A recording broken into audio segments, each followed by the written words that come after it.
I'm doing fantastic. Great weekend, so got lots of stuff done around the house, but great to be here. Oh, no problem.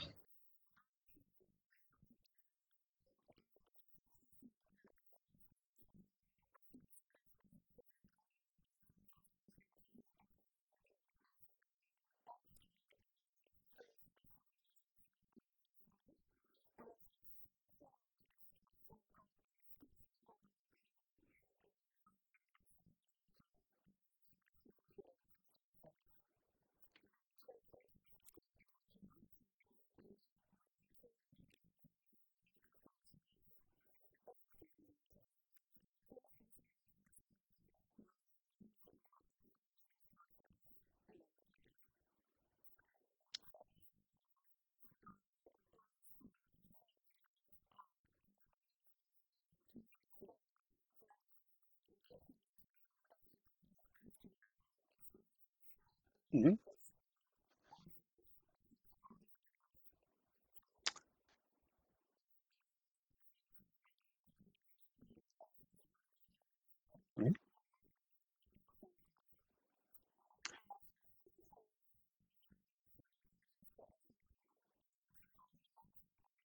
Hmm. Yep.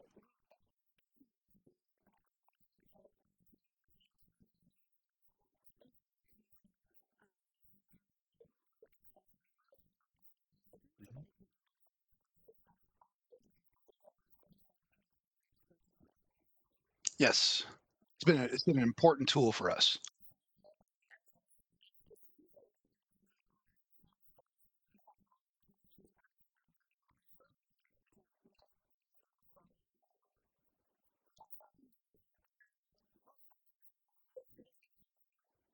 Okay,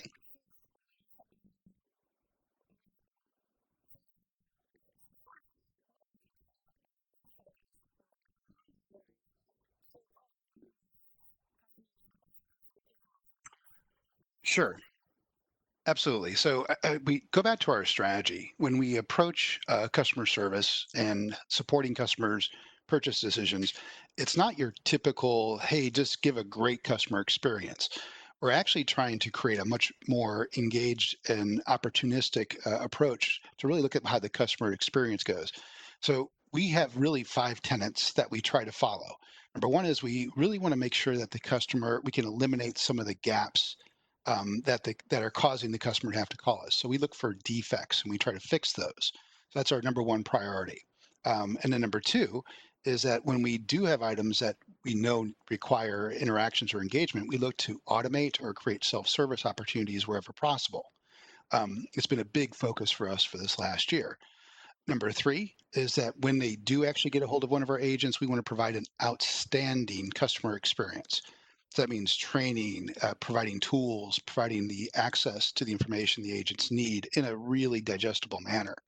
And then last, and this is, I kind of view this as peeking around the corner, what's next? We're always looking for what's evolving, what's coming along. And I would say that I advise very much fits into that category of what's next for us as when we started to use it in 2019. So that gives you a little glimpse into our strategy and our approach on this.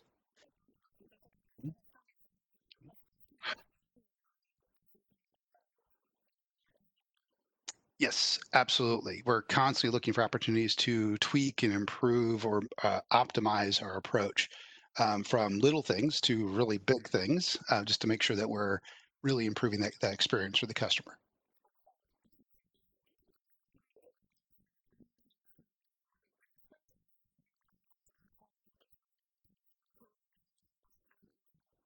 Absolutely. So in March 2019, we really dipped our toe into the water with iAdvise. Literally, we stood up, wanted to see how customers reacted to it, and just tracked it to see how it progressed. At that time, we were completely reliant on the iAdvise experts, which is their team that handles those contacts, because we didn't really know if we wanted to invest a lot into this.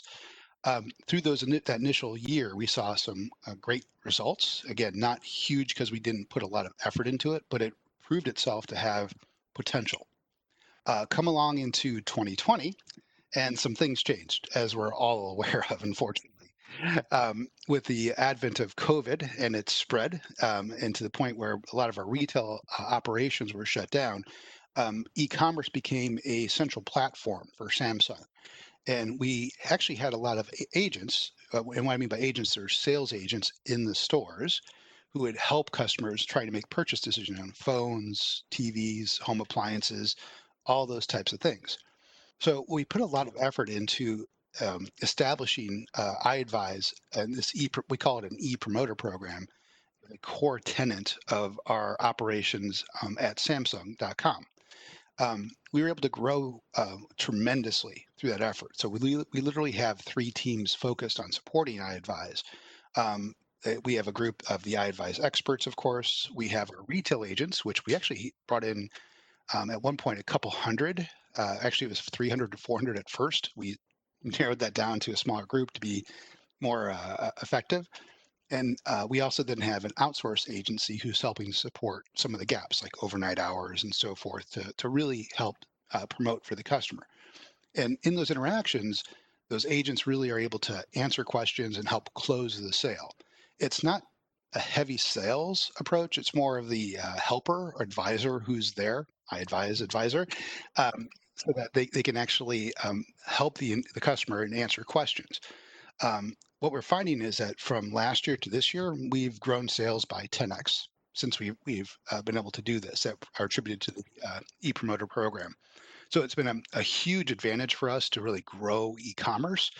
And from our operations point of view, we're viewed as a best in class in the world right now for Samsung. So other groups are trying to mimic what we're doing to try and get this type of traction. So it's been a huge help to us.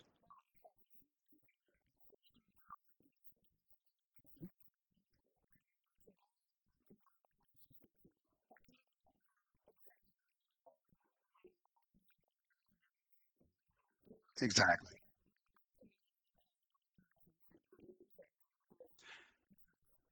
I think as we learned more about the tool and how to leverage it and how to train people and get more effective at it, we've seen the impact on our conversion rates, on our the customer satisfaction, and their net promoter scores going up quite a bit since we first started a year ago to where we're at today. We've seen tremendous progress. Mhm. Mhm.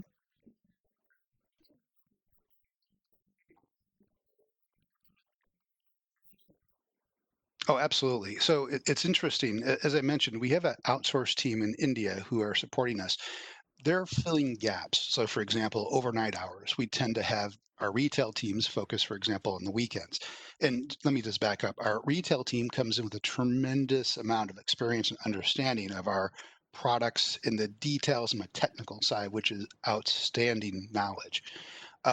And so they're really great covering days and weekends. Our e-promoters are fantastic in the evening. They tend to cover more of the evening shift. And our team in India covers our off hours and any gaps like holidays or things like that that might come up. So between the three, we're able to balance and get the right coverage so we can really effectively provide effective service levels to our customers and occupancy and coverage. So we're on the site when the customer needs us, where they need us, and quite frankly, it's on their terms versus we're not available, and so therefore customers can't reach us through this channel. Mhm. Mhm.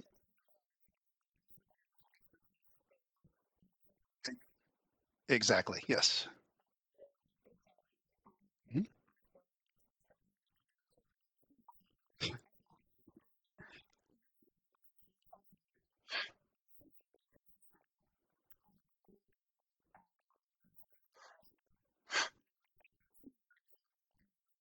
Mhm. Yes.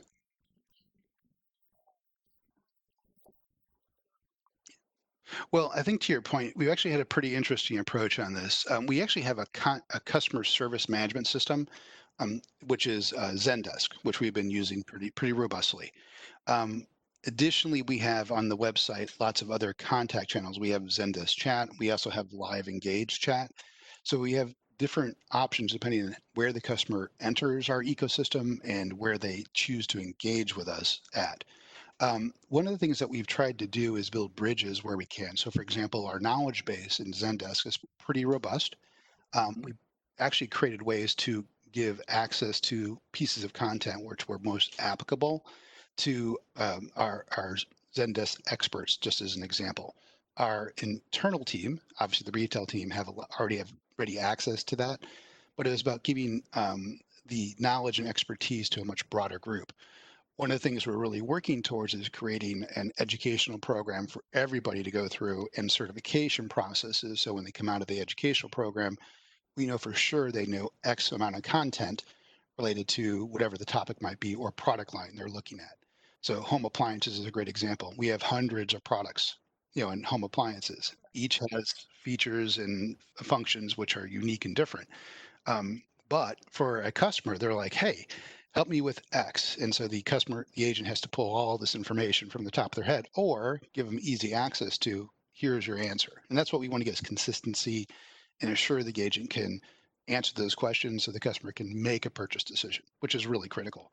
We've seen huge improvements in our conversion rate since we put the educational programs in place. And we've also seen CSAT go up tremendously, especially at our outsourcer and in the experts groups, which has been fantastic.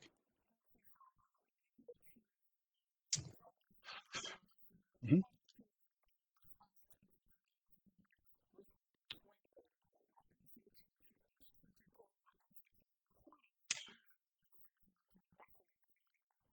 And to your point, one of the most important functions we've been leveraging is iAdvisor reports. So the reports, even through the dashboards and so forth, are critical to us because we're really looking to optimize and improve our how it works. And from looking at which rules are driving behaviors and driving customers to engage to conversion rates and by group. It's very different by organization or product division. And so having that insight helps us to say, hey, what are we doing here where we're getting all success and why isn't it working here? So therefore, how do we adjust it for a TV customer versus a mobile customer versus a home appliance customer? And that's been super useful.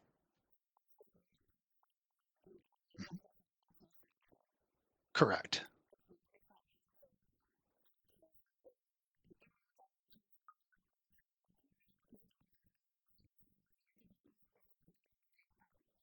Mhm. Well, so the e-promoter program started off as very much a regional type thing. So literally each country was doing something completely different. And today that still continues with the various tools they have access to and so forth. But it's become a global approach where they're trying to create and embed this capability where we're advising customers throughout the world. Um, and so it does exist in multiple countries, and it's something we intend to grow. Again, kind of going back to the changes with COVID and all the fun that's gone along with that, unfortunately, we really want to make sure that we're creating options for our customers to get these answers where they need it, when they need it, and how they want to get it.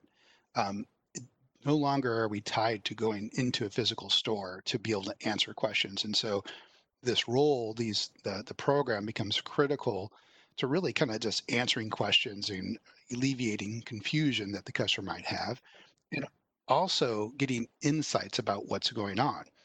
Just to give you an example, last week we did a roundtable with one of our product divisions and the uh, advisors for that one product division because we had a challenge from our EVP going, hey, how do we actually make this better?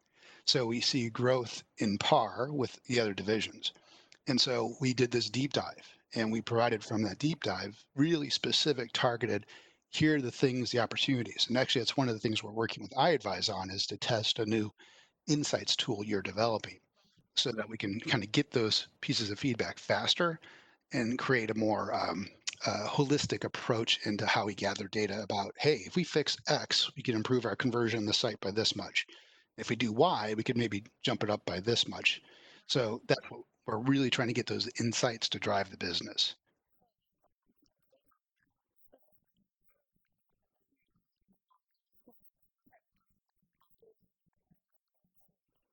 Mhm.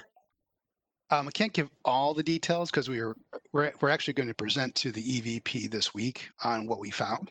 And it was actually fairly insightful because it was like, oh, there's the three things we should be focused on better. on our site than what we're currently doing. And this is based on what the customers are. So we can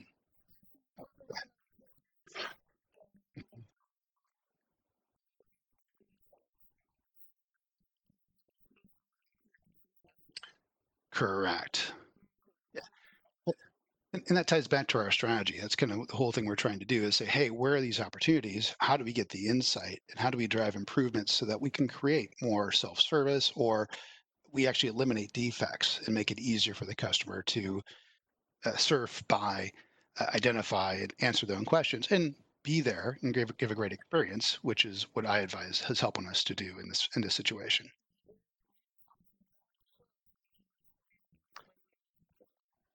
Exactly. Mhm.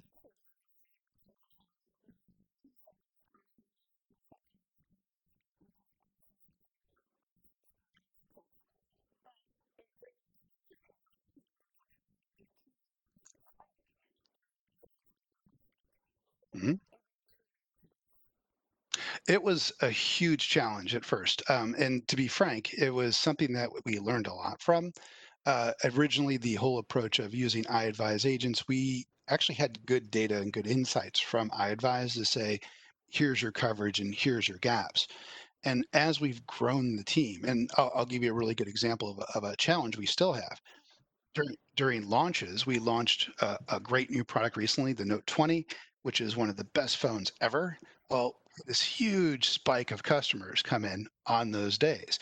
And despite having everybody all hands on deck and taking contacts, we still missed X number of conversations that could have occurred. So the data that we got from iAdvise is going to help us build our budget and our planning going forward. So we have a thorough coverage and we balance between the three groups where we need to.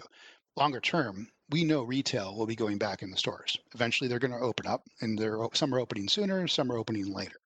But having this insight around the number of contacts, when they're occurring, how frequently they occur, and what our opportunities are, we've really done a couple of things there. Number one is we built bots within iAdvise, which help us to optimize and streamline as much as possible to get the ones we don't have to deal with handled. Additionally, what we've done is we've really kind of are looking towards a forecasting plan that says, here's how we adjust for a launch. Here's how we adjust for seasonality. And just to assure we've got coverage. Black Friday is coming up. We think we'll be busy. Yeah. So how, how do we assure that we've got the right people, the right place, the right time? So the tools, the insights, the data we're able to get from iAdvise help us to fill in some of those gaps, which is super.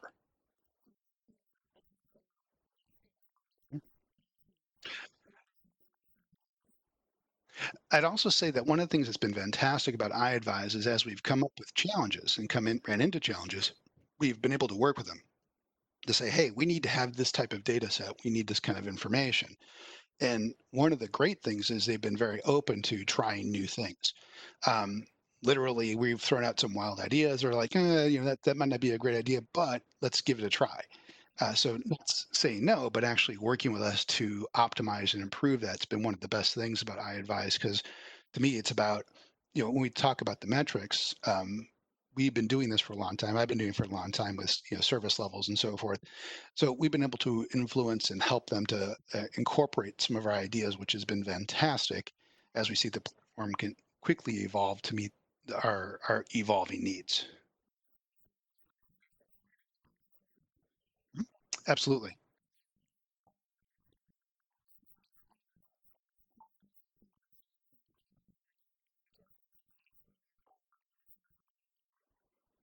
It's been fantastic. The hardest piece was getting them to adopt from the face-to-face conversation they're used to the tool, but it literally took a day or two to get them used to it.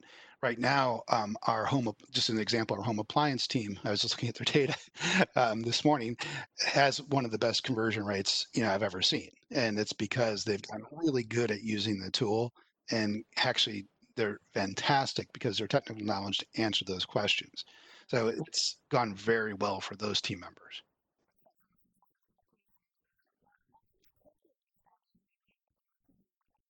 Mhm.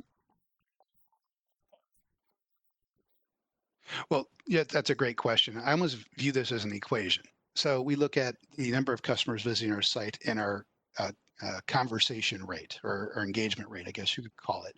But then we look at number of conversations that are occurring, what our conversion rate is, what the AOV is, average order value, and of course, then the revenue produced from that. Additionally, we look very closely at CSAT. So this is especially important for our offshore partner because they're not as effective or have the lower CSAT. So it's helped us to target specific training and or opportunities for the various groups once we notice there's a gap in CSAT. Because it's not just about sales, it's about that relationship. And so we want to make sure we have the right balance between the two. And the data we're able to collect really helps to provide that, which is super useful. Oh yeah. I literally get probably about 15 reports per day just for my advice. So yeah. Yes.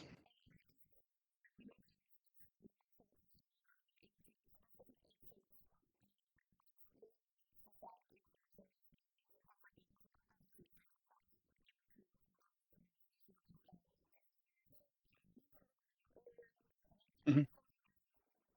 Well, I think this is a great example.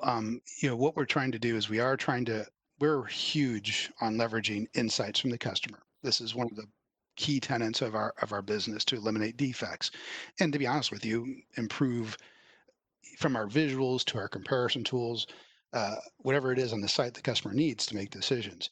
So the interactions that we're having, and this is actually one of the cool things we are doing with iAdvise is we're actually helping to be one of the testers. So when new product comes out, we're actually testing one of the new dashboards around insights.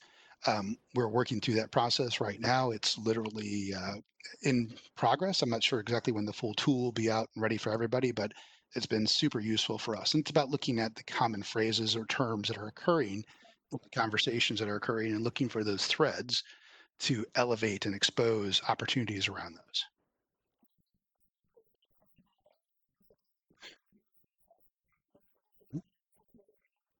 I absolutely agree. No, thank you.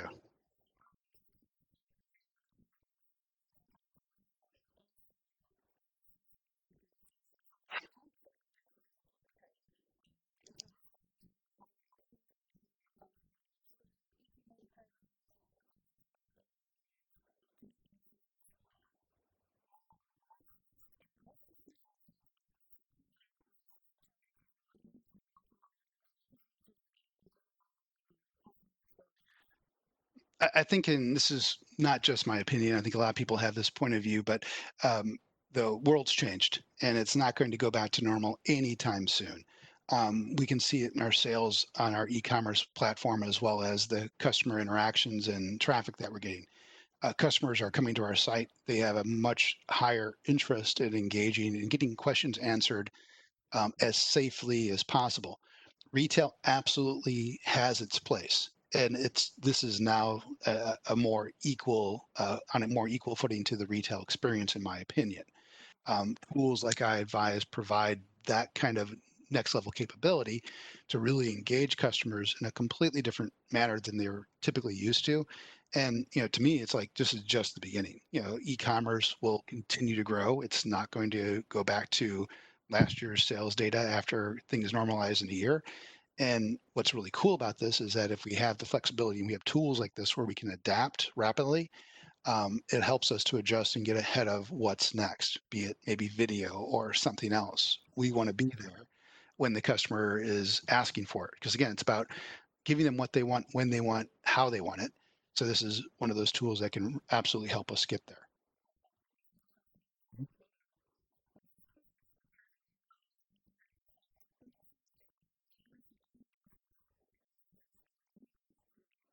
Thank you so much. Take care. Mhm. You too.